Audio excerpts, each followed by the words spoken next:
Hi and welcome to another episode. What we've got here is the Sega Dreamcast. Most people know that already, but followed this by the Retro Fighters StrikerDC Gamepad, which I did do an unboxing to. It's roughly a link around there for it, and yeah, I did do an unboxing for it, and I did like the feel of it, but I want to do a review of it today. It's not going to be greatly in depth compared to the other gamepad and all that sort of stuff. I'm just going to tell you what I feel about it right here and now. I do have 4 of these. This is the only one that I've currently got that actually reads a disc. So it is a bit noisy, this one, so please forgive that. But yeah, I'm going to be doing a series on trying to get them up and running again. I have bought some fancy bits and pieces for them, so hopefully that'll be interesting in episodes to come. So let's get Revolt going. I do like Revolt very much so, especially on the PC because I've had it all updated for the graphics and things. But on the Dreamcast, it's also a nice play, and I do know how the original gamepad is supposed to feel in playing this. As you can see, I'm using a Blaze DC VGA for the Dreamcast. Gives me a VGA single, and it goes out to the OSSC, which you can just about see in the corner here. So let's get that turned on, which everything is turned on. Power, and then I'll make it big screen. Hopefully you can see a picture.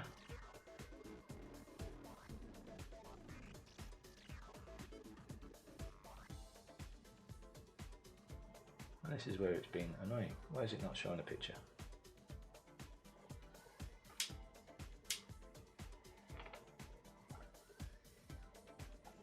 There we go. Just being awkward. Right.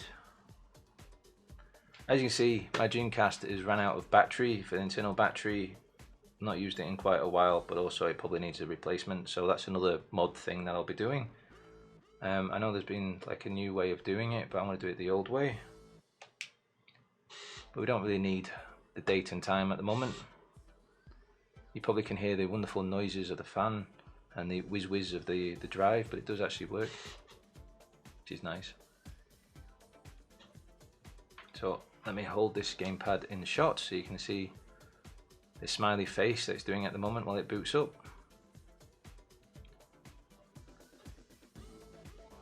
Let's put this into shot a little bit better there.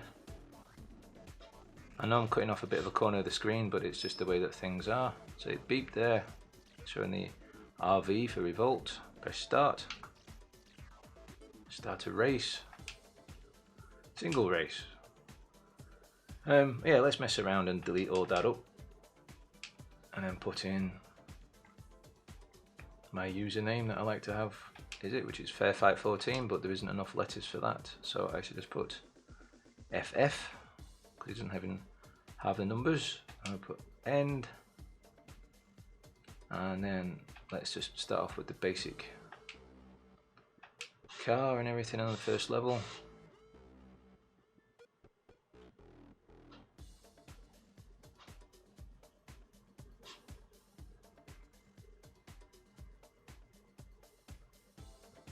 So straight away the trigger feels a lot different from the original.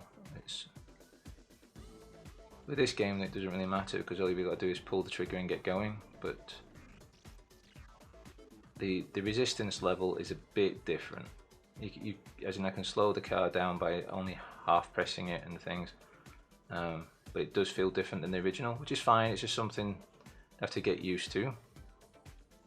The D-pad's working nicely, as in when I press it, it's definitely working straight away, which is what you expect anyway, isn't it? It's not emulation, it's a real gamepad.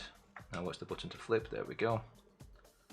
Yeah, so the buttons are nice and responsive for what they are. The one thing that feels a little bit unusual, just let the game do whatever it's doing, going the wrong way now anyway, is that when you pull the trigger compared to like maybe a PlayStation 4 or an Xbox, my fingers are banging into the vibration bit, but that is the design that this would pretty much have to be, because otherwise it'd have to be quite a bit wider to facilitate that. And of course everyone's got different sized hands and everything. I'm not saying I've got particularly big hands, but people have said I've got like piano fingers. So there we go. but it's easy enough to readjust. You know, just bring back a little bit, and it fits nicely in the palm. It does feel good. It doesn't feel cheap and tacky. It's a nice plastic, definitely a nice plastic.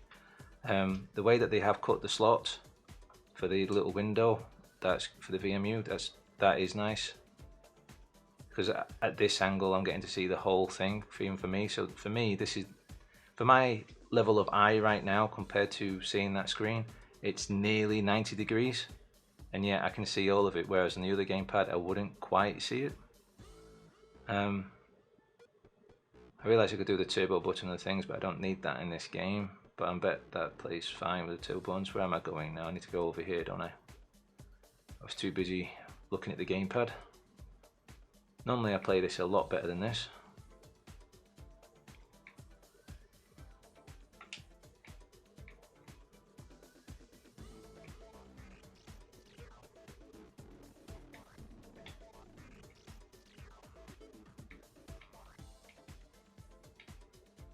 But definitely for this game, which at the moment is pretty much the only disc game that I have, mainly because I got rid of ones that I had before, because I did have a 5th DC and I sold it. And I sold it with the games so that I can make a little bit of cash on buying something else, like we all do. And instantly regret it, but there we go.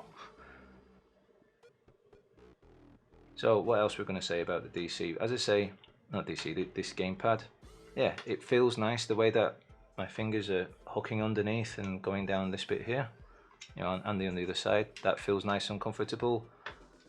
There are screw holes there, but your fingers don't really come round to bang into them and rub, you know, so there's no, I don't think it's going to cause any blisters for anybody. I mean, I can't speak for people that do have thicker fingers than I do have, but that doesn't appear it would really get in the way. Shoulder buttons, I can press the right shoulder button to accelerate as well.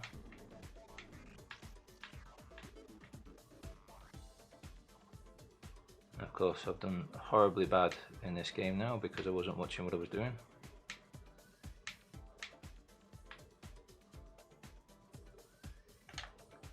But no, as a gamepad, I would highly recommend this gamepad, I have to say. It feels nice, works well.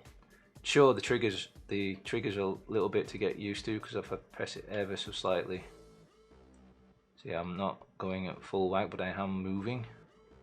Ignore the fact I'm going the wrong way yet again, but I'm only not pressing the trigger, and I'm pressing it ever so slightly. And there we are, the little car's going slowly, but it is moving. And I increase the pull back on that trigger to the point that I'm going at full speed now for this particular car. So it is controllable, it's just the range is a little bit different, and the strength of the spring is not the same as the original. I think I mentioned that in the last episode about this gamepad. But we can't expect everything to be exactly the same, but it is very, very good. I'm very glad I've backed this project and got one of these. I would highly recommend and get yourself one if you're really into your DC games. I'll put a link in the description to go directly to them, and if you don't want to order directly, try to see if there's a seller near you. As always, happy gaming!